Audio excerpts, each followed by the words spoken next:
Bonjour à tous et bienvenue dans ce 6h30. 4 équipes se sont affrontées hier pour le compte des quarts de finale de la CAN 2015, parmi elles la Côte d'Ivoire. Les éléphants ont battu les Fennecs d'Algérie par 3-1 et ont obtenu ainsi leur billet pour les demi-finales.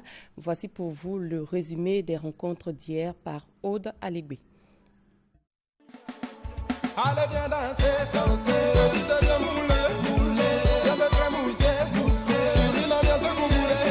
La Côte d'Ivoire est en demi-finale.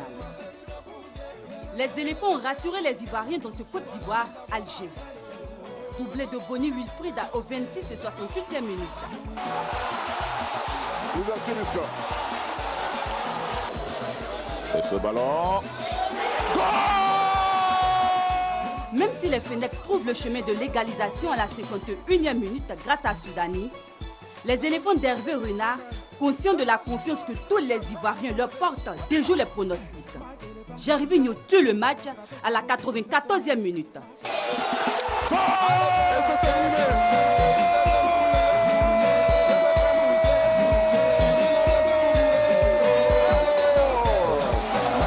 La Côte d'Ivoire est en demi-finale. La Côte d'Ivoire est en demi-finale. Et il nous dit, c'est terminé. Dans les années,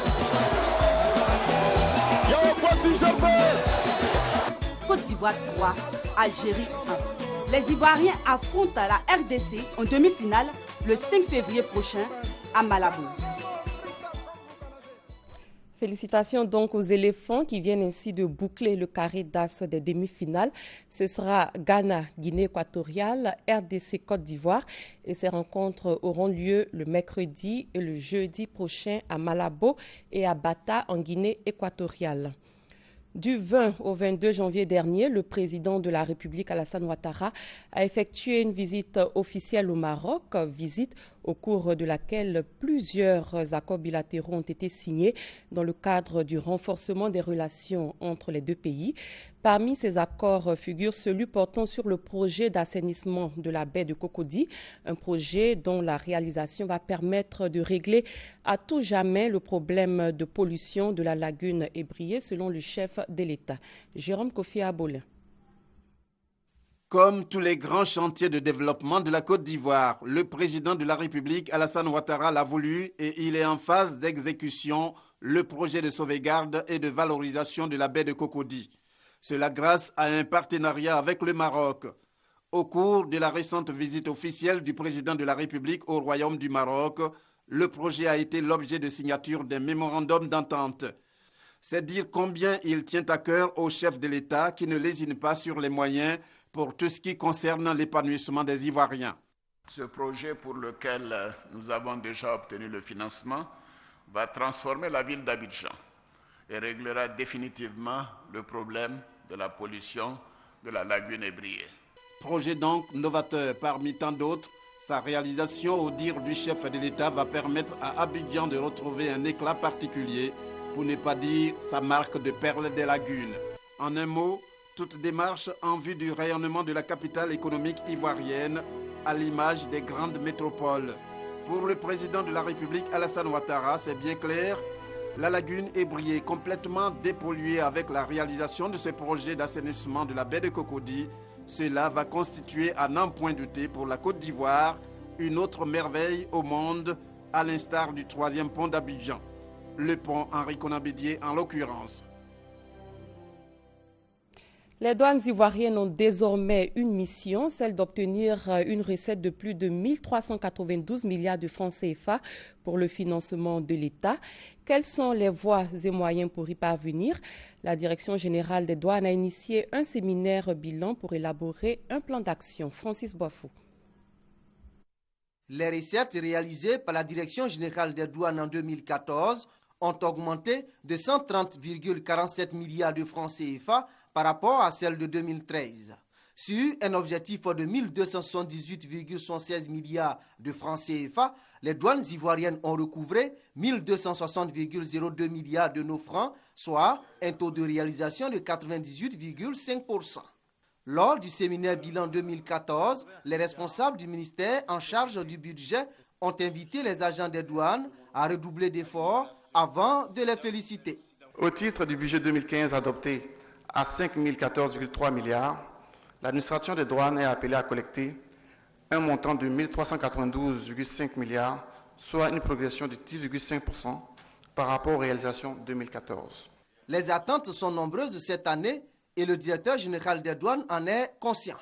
J'engage solennellement tout le comité de direction et à travers eux, tout le personnel de la douane à se mobiliser pour mériter la confiance du gouvernement à travers un résultat satisfaisant.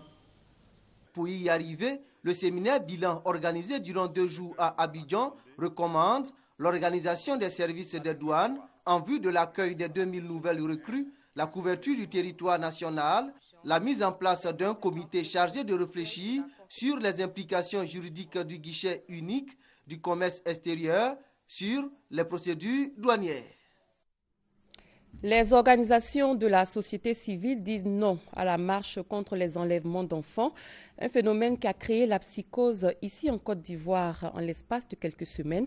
On écoute la déclaration du président de leur forum. Ce qui nous amène ce soir à produire cette déclaration, c'est la récupération politique que certaines personnes veulent en faire. C'est vraiment triste de constater qu'aujourd'hui dans notre pays, tout se politise.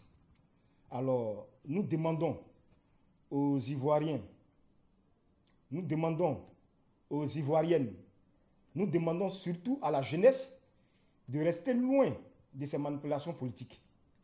Car le gouvernement, à travers son président de la République, a pris le problème à bas le corps et a déjà trouvé des esquisses de solutions que nous saluons déjà et que nous encourageons. Alors, nous appelons tout le monde au calme et de laisser le gouvernement faire son travail. À cet effet même, nous avons constaté que le ministre d'État, ministre de l'Intérieur et de la Sécurité, M. Ahmed Bakayoko, a pris toute la mesure de la situation et a décidé de trouver des solutions tout en déployant le CCDO à l'intérieur du pays.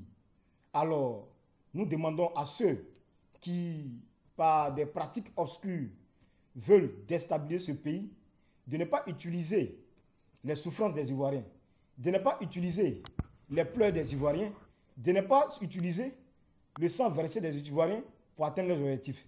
C'est pourquoi nous demandons à tous et à toutes, dès demain, de ne pas s'associer à une quelconque marche qui sera organisée par un certain groupe qui cache un décès obscur. Nous avons certaines informations.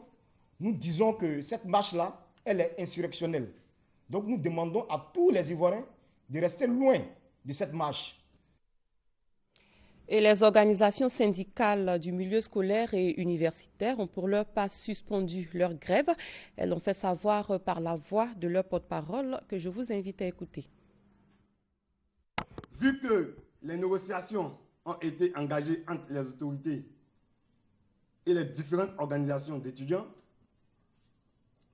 nous demandons aux étudiants de reprendre le chemin des amphis.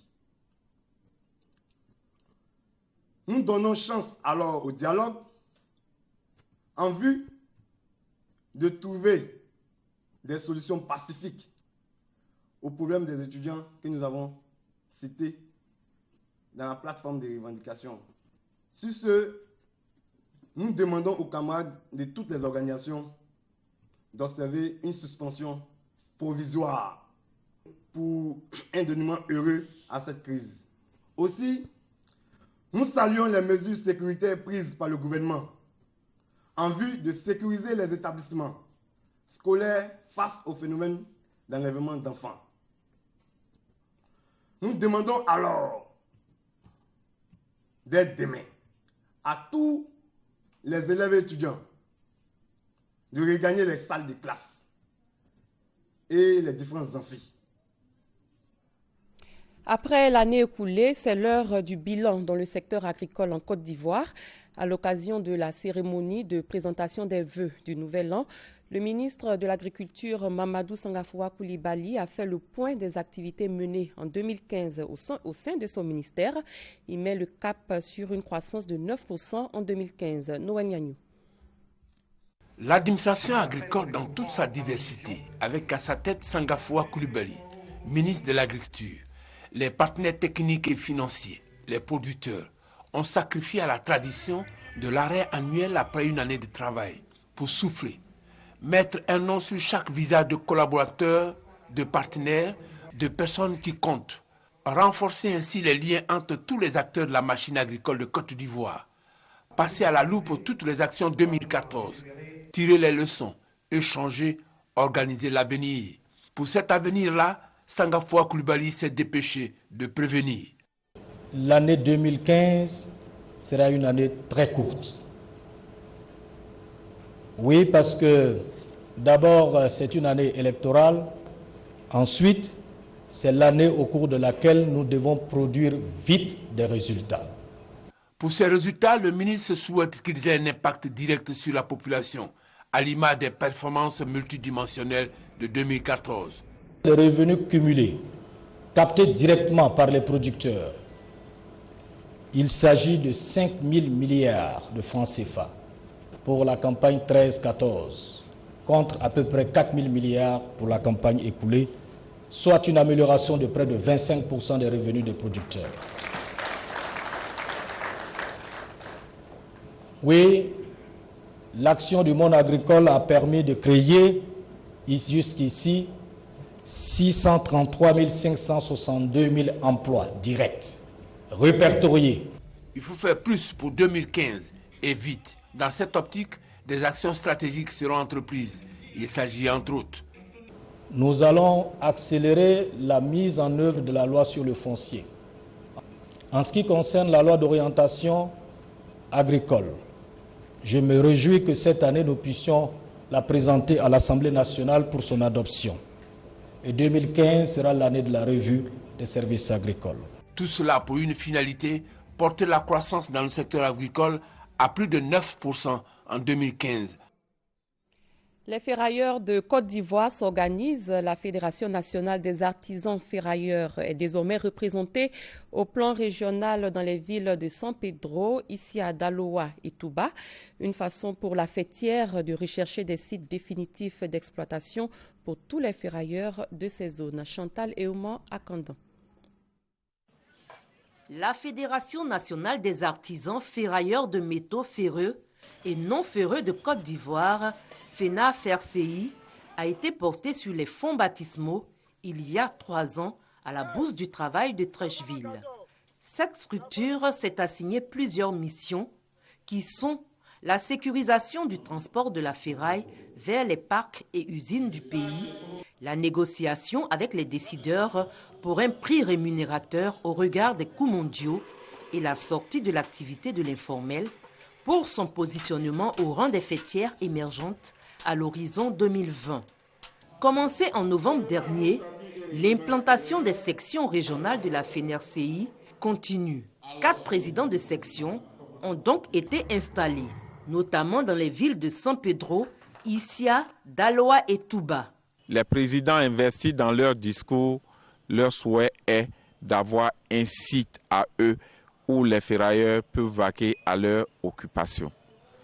Et c'est là même dans le programme de notre ministre des tutelles qui nous l'a dit souvent, quand vous aurez fini d'installer tous les présidents des sections, je me ferai fort auprès des autorités politiques et administratives régionales pour qu'on ait un site dans toutes les grandes villes de la Côte d'Ivoire.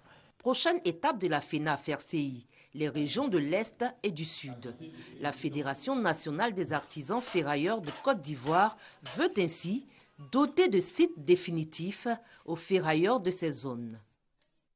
Et rendons-nous dans le département de Bangolo pour découvrir la sous-préfecture de Zou, mais surtout les problèmes de développement auxquels elle est confrontée. À Zou, la route est très dégradée et l'école manque d'infrastructures. Et certains parmi le millier d'élèves qui fréquentent le groupe scolaire de la localité prennent les cours sous des baraques. F. Boué.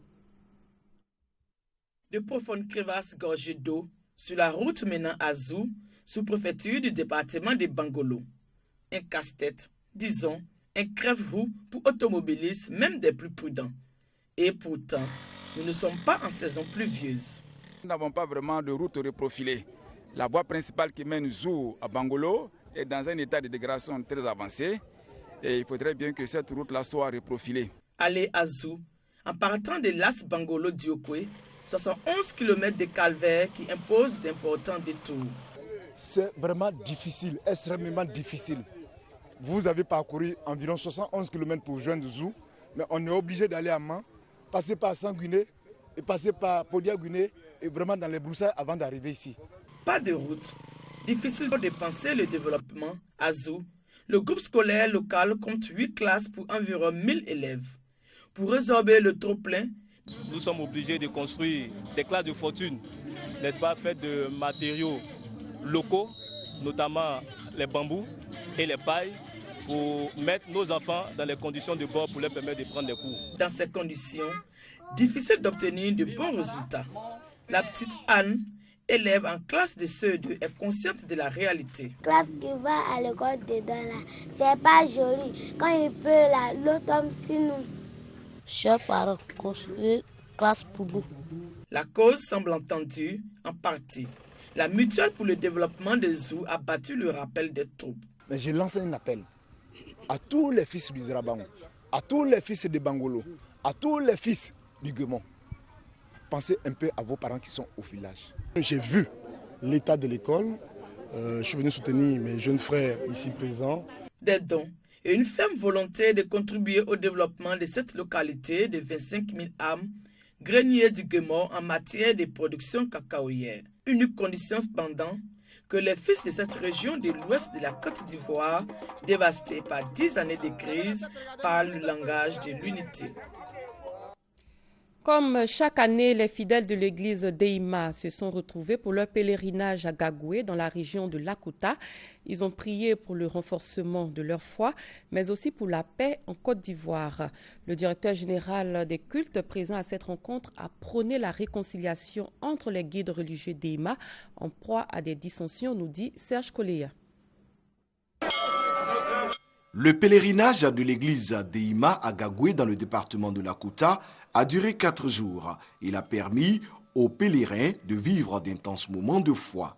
La messe solennelle marquée par une veillée a été l'occasion pour les fidèles de prier pour la paix et la réconciliation en Côte d'Ivoire. Au cours de cette célébration qui s'est poursuivie dans la journée, le directeur général des cultes, Messamba Bamba, a traduit le message du ministre d'État, ministre de l'Intérieur. Ahmed Bakayoko a-t-il indiqué prône la réconciliation entre les guides religieux d'Eima et souhaite la paix au sein de cette communauté, comme l'a recommandé la défunte prophétesse Marie Lalou, fondatrice de l'Église. Le directeur général des cultes a exhorté le suprême Manyanangwe d'Akourir fidèle et le Pawaba Koufiyitien Mathieu à aller à la paix et à la réconciliation pour une Église d'Eima unie et indivisible. Dieu peut, ici et maintenant, opérer le miracle de l'amour vrai, de l'entente, de la fraternité entre vous. Après ce message acclamé et très apprécié par les fidèles enthousiastes, les leaders religieux ont scellé définitivement la paix et l'unité retrouvée. De nombreux dons ont été faits à l'église d'Eima. Le ministre d'État Ahmed Bakayoko a offert 500 000 francs CFA au chef suprême de cette communauté. Il lui a demandé de prier pour la paix et la réconciliation en cette année électorale 2015. Le pèlerinage de l'église d'Eima à Gagoué a réuni les pèlerins venus de toute la Côte d'Ivoire ainsi que du Nigeria et du Burkina Faso. Et c'est la fin de ce 6h30. Merci de l'avoir suivi. L'information continue sur www.rti.ci. Très bon début de journée à tous et à toutes.